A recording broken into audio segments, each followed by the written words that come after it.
আজকে ভিডিওটা দিতে একটু দেরি হয়ে গেল। তো দুটো মেনলি জিনিস নিয়ে কথা বলবো।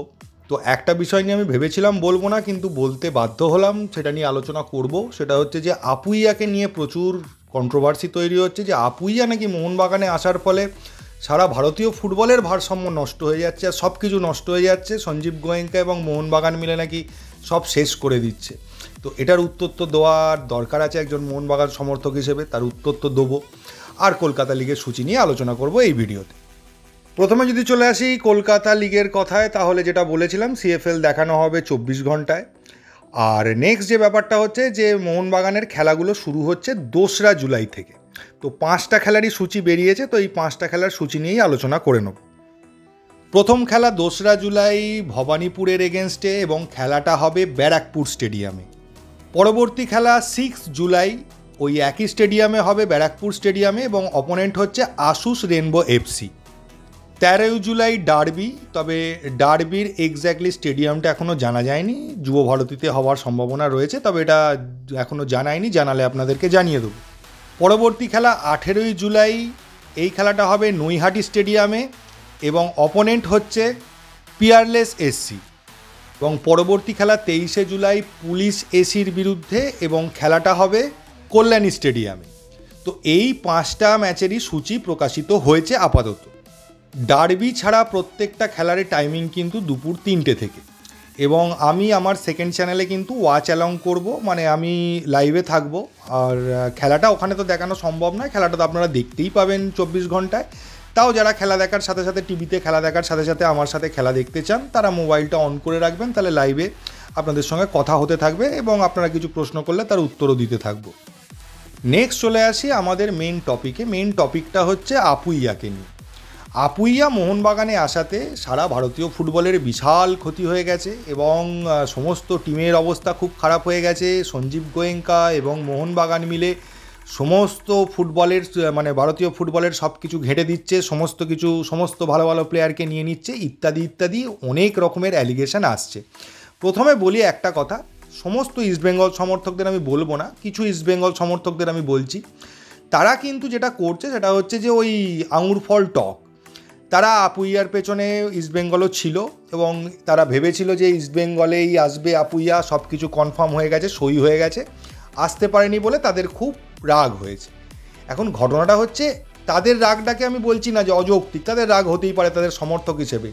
আপনাদের আমি বলবো, যারা ইস্টবেঙ্গল সমর্থক প্রচণ্ড রেগে আছেন, আপনারা বরং গিয়ে তাদেরকে ধরুন যে চ্যানেলগুলো আপনাদেরকে কনফার্ম করেছিল যে আপুইয়া নাকি ইস্টবেঙ্গলে সই করে দিয়েছে। কিন্তু আসল খবরটা যেখান থেকে এখন পাওয়া যাচ্ছে, সেটা শোনার পর আপনারাও বুঝতে পারবেন যে আপুইয়াকে কিন্তু প্রথম থেকে মোহনবাগান টার্গেট করেছিল, এবং মোহনবাগান এই টার্গেট লিস্টে ফার্স্টে ছিল, এবং মোহনবাগানের অফার সবসময় অন্যান্য ক্লাবের থেকে বেটার ছিল। তো আপুইয়াকে মোহনবাগান ইস্টবেঙ্গলের কাছ থেকে ছিনিয়ে নেয়নি, ব্যাপারটা একটা ভুল কথাবার্তা চলছে। মোহনবাগানের মতোই আপুইয়াকে নিয়েছে, এবং ইস্টবেঙ্গল একবার টার্গেট করার চেষ্টা করেছিল, কিন্তু তাদের বাজেটে আসেনি, তাই তারা নেয়নি। এবং বাজেট নিয়েও যে কথাটা বলা হচ্ছে যে প্রচুর টাকা দিয়ে নাকি আপুইয়াকে আনা হয়েছে, পরে সেটা ক্ল্যারিটি আনা হয়েছে এবং ক্লিয়ার করা হয়েছে মোটেই অত টাকা দিয়ে আনেনি। যে টাকা দিয়ে আপুইয়াকে আনা হয়েছে, ইস্টবেঙ্গল চাইলে সেই টাকা দিয়ে আনতে পারতো, এবং তারা কেন আনেনি সেটা তারা জানে। নেক্সট হচ্ছে, আপুইয়া আসার ফলে কি মোহনবাগান ভারতীয় ফুটবলের বিশাল ক্ষতি করে ফেললো? তাহলে তো সারা পৃথিবীর ফুটবলের অনেক দেশেই অনেক ক্ষতি হয়ে যেত। রিয়াল মাদ্রিদ পৃথিবীর সমস্ত ভালো ভালো প্লেয়ারকে তুলে নিয়ে চলে আসে, যাকে তাদের দরকার হয় যত টাকা লাগুক তুলে নিয়ে চলে আসে। তো স্প্যানিশ ফুটবল কি নষ্ট হয়ে গেছে? বুন্দেসলিগায় ব্রায়ান মিউনিকেও দেখতে পাবেন যে জার্মান টিমের ম্যাক্সিমাম প্লেয়াররা খেলে ব্রায়ান মিউনিকে। তো তাতে কি জার্মানরা ফুটবল খেলা ভুলে গেছে? ফুটবল খেলা হচ্ছে না, জার্মানির ফুটবল নষ্ট হয়ে গেছে? আমার তো মনে হচ্ছে বরং উল্টোটাই হয়েছে। আপুইয়া এখানে আসার ফলে আপুইয়া এবং ভারতীয় ফুটবলের অনেক বেশি উন্নতি হয়েছে। কিভাবে? ভারতীয় ফুটবলের যে মেন টিমটা রয়েছে, তাদের ম্যাক্সিমাম প্লেয়ার মোহনবাগানে রয়েছে, তারা একই ড্রেসিং রুম শেয়ার করবে, তারা একই সঙ্গে থাকবে, এবং প্র্যাকটিসটা একই সঙ্গে করবে। এখনও মাঠে তো একই সঙ্গে 11 জন ইন্ডিয়ান প্লেয়ারকে খেলানো সম্ভব নয়, বা আমাদের যদি 9 জন প্লেয়ার থাকে 9 জনকে খেলানো সম্ভব নয়।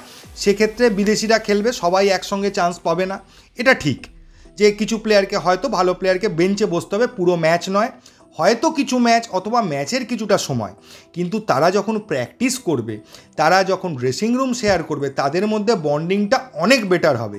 এই টিমটার মোহনবাগানে যারা খেলছে সেই টিমের ম্যাক্সিমাম প্লেয়ারকে যদি ইন্ডিয়া টিমে নামানো হয়, তাহলে তাদের মধ্যে আন্ডারস্ট্যান্ডিংয়ের জন্য আলাদা করে প্র্যাকটিস, আলাদা করে প্রস্তুতি কিছুই করতে হবে না, কারণ তারা 12 মাস একসঙ্গে রয়েছে, তাদের মধ্যে অটোমেটিক আন্ডারস্ট্যান্ডিং আছে। এবং আমার ধারণা এর ফলে ভারতীয় ফুটবল টিমের অনেক বেশি আন্ডারস্ট্যান্ডিং বেড়ে যাবে। আপুইয়া, সাহাল, থাপা, সুভাশিস, আনোয়ার, আশিস, মনবীর, লিস্টন সবাই একসঙ্গে খেলছে। তো এই টিমটাই তো ভারতের হয়ে খেলবে, তাদের আন্ডারস্ট্যান্ডিং তো অনেক ভালো তৈরি হয়ে যাবে। তারা নিজেদের ক্লাবের হয়ে যখন খেলবে, নিজেদের মধ্যে বোঝাপড়া, যোগাযোগ সব কিছু থাকবে। এখন অনেকে বলবেন বাকি টিমগুলো কি করবে, কাদের নিয়ে খেলবে, তারা কি হাওয়া খাবে? না, তাদের ওখান থেকে প্লেয়ার উঠবে, এখানে অনেক নতুন প্লেয়ারও সেখানে খেলবে, চান্স পাবে, এবং সেখান থেকে আরও ভালো ভালো প্লেয়ার উঠে আসবে। যে পার্থিব গগৈ ওঠেনি নর্থ ইস্ট থেকে খেলে, সেরকম বাকি টিমগুলো থেকে প্রচুর প্লেয়ার উঠবে। হ্যাঁ, মোহনবাগান থেকে বলতে পারেন সেক্ষেত্রে একটা প্রবলেম হবে, জুনিয়র প্লেয়ার ওঠার চান্সটা অনেক কমে যাবে, সিনিয়র প্লেয়ারে টিমটা ভর্তি। তো ঠিক আছে, বাকি টিমগুলো তো রয়েছে জুনিয়র প্লেয়ার তোলার জন্য। আর একটা বিষয় হচ্ছে, মোহনবাগান ACL 2 খেলতে যাচ্ছে, সেটাকে টার্গেট করেছে। তো ভারতবর্ষের সব থেকে সেরা প্লেয়ারগুলোকে তো রাখতেই হবে, তারপর তো বিদেশিদের কথা। তো যে কটা প্লেয়ারকে ভারতবর্ষের রাখতে হবে টিমে, সে কটা যেন সেরা প্লেয়ার হয়, ভারতবর্ষে যাতে সব থেকে সেরা প্লেয়ারদের রাখা যায় তার চেষ্টাই করছে। তো এতে আলটিমেটলি যদি ACL 2-তে মোহনবাগান পরের রাউন্ডে যায় বা একটা ভালো জায়গায় শেষ করে, তাহলে আলটিমেটলি তো সেটা ভারতীয় ফুটবলেরই উন্নতি হবে। আরও একটা বিষয় হচ্ছে, আমরা লাস্টে ISL কাপের ফাইনালটা হেরে গেছি। তা আমাদের টিম যদি অতই ভালো হতো তাহলে তো আমরা কোনো ম্যাচ হারতামই না। তো আমাদের টিমে প্রবলেম ছিল, তো সেই জন্য আমরা হেরেছি ম্যাচটা। তো সেই জায়গাটা তো আমাদের রিপেয়ার করতে হবে। তো আমাদেরকে আর তার থেকে বেটার প্লেয়ার আনতে হবে। তার থেকে উইক প্লেয়ার বা উইক টিম করে আমরা কি প্রমাণ করব? তো আমাদের তো প্রত্যেক বছরের থেকে তার পরের বছর আরও বেটার টিম করতে হবে। তো সেই দিকেই যাচ্ছে। তো মোহনবাগান একদম ঠিকই রাস্তায় যাচ্ছে। এখন প্রবলেম হচ্ছে, ভারতীয় ফুটবলে মোহনবাগান সবাইকে লিড করছে। তো মোহনবাগান একটা একচ্ছত্র আধিপত্য পুরনো দিনে যেটা ছিল সেটাকে ফিরিয়ে আনার চেষ্টা করছে, সেটাতে অনেকের জ্বলছে। এর বাইরে আর কিচ্ছু নেই, এর পেছনে কোনো কারণই নেই।